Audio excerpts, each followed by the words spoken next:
मित्रों जय श्री राम। बहुत स्वागत है आपका हिंदू जीवन ज्ञान चैनल में। और आज एक बहुत ही महत्वपूर्ण टॉपिक को कवर करने जा रहा हूँ। एक्चुअली हमारे सुपुत्र ने हमसे पूछा कि हनुमान जी के पंचमुखी रूप के बारे में इंटरनेट पे जो जानकारियाँ उपलब्ध हैं क्या वो सही है। तो मुझे लगा कि इस विषय पे मैं आपको एक वीडियो दूं ताकि सब लोगों को पता चले कि हनुमान जी ने पंचमुखी रूप क्यों बनाया। मित्रों, बहुत सारे रामायण को पढ़ा है मैंने, वाल्मीकि रामायण, आनंद रामायण, रामचरितमानस, लेकिन एक रामायण है कृतवास रामायण। कृतवास रामायण में यह जिक्र मिलता है कि विशर्भा ऋषि और कैकसी, यूँ तो हम लोग जानते हैं कि विशर्भा ऋषि और कैकसी से जो पुत्र हैं वो रावण हैं, विभीषण हैं और कुंभकर्ण हैं। लेकिन कृतवास रामायण में यह उल्लेख मिलता है और ये बिल्कुल सही भी है कि विशर्भा ऋषि और कैकसी के एक जुड़वा पुत्र हुए थे जिनका नाम अहिरावण और महिरावण है। तो अहिरावण और महिरावण का जिक्र इसलिए करना जरूरी है कि आपको यहीं से हनुमान जी के पंचमुखी रूप के बारे में समझ में आएगा। इसके पहले हनुमान जी के एक पुत्र के बारे में जिक्र करना चाहूँगा। हनुमान जी का एक पुत्र था, मकरध्वज बोलते हैं। जब हनुमान जी, आप लोगों को पता है कि लंका जलाए थे, रावण ने जब बांध कर उनको पूंछ में आग लगवाया था तो उन्होंने पूरा लंका उलट पुलट के जला दिया था। और जब समुद्र के किनारे आए थे तो आग की गर्मी से उनके शरीर से पसीना निकला और उसी समुद्र में एक मछली जो है उस हनुमान जी के पसीने को दाना समझकर खा गई। और जब हनुमान जी का पसीना मछली के पेट में गया तो उससे मछली गर्भवती हो गई और उसका भार नहीं सहन कर पाई तो वह पाताल लोक चली गई। अच्छा मित्रों, जो अहिरावण और महिरावण की बात मैंने बताई, ये पाताल के राजा थे। तो जब इन्हें वह मछली दिखी पाताल में तो इन लोगों ने देखा कि मछली गर्भवती है, तो इन दोनों भाइयों ने उसका पेट चीरा। पेट चीरने से एक शिशु का जन्म हुआ जिन्हें हम मकरध्वज के नाम से जानते हैं। यह नाम अहिरावण ने ही रखा था।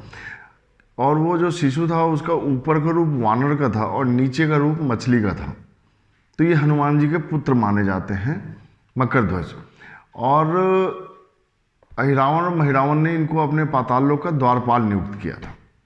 अब मित्रों, जब राम रावण का युद्ध होता है तो रावण जो है अहिरावण को याद करता है और अहिरावण गुप्त रूप से छल से भगवान राम और लक्ष्मण को पाताल लोक ले जाता है। उसकी आराध्य थी पातालिका देवी। वह चाहता है कि पातालिका देवी को बलि देकर, राम लखन की बलि देकर मैं पातालिका देवी को खुश कर लूँ। अब होता क्या है कि अहिरावण और महिरावण के जो प्राण थे वो दिया, जो जलता है वह दिया होता है, उसमें बसते थे। और अहिरावण महिरावण ने उन पांचों दिया को अलग अलग दिशाओं में रख रखा था। और उसका वध तभी हो सकता था जब एक साथ वो पांचों दिया बुझे। जब हनुमान जी ने देखा कि राम लखन को अहिरावण गुप्त रूप से पाताल ले गया है तो हनुमान जी भी पाताल पहुंचे। तो वहां द्वारपाल सबसे पहले मकरध्वज से हनुमान जी का युद्ध हुआ। हनुमान जी बहुत प्रभावित हुए उसके बल से। तो हनुमान जी ने पूछा कि तुम कौन हो बालक? तो उसने कहा कि मैं हनुमान जी का पुत्र हूँ। तो हनुमान जी कहते हैं कि मैं स्वयं हनुमान हूँ।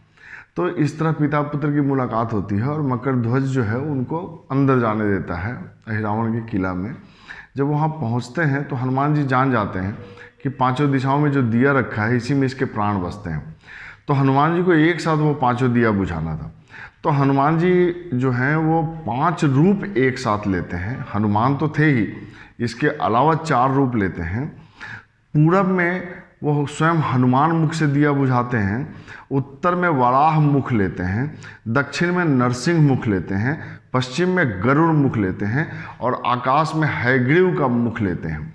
और इस तरह पांचों मुख से एक साथ दिया बुझाते हैं और अहिरावण और महिरावण का वध करके राम जी को और लखन भैया को मुक्त कराते हैं।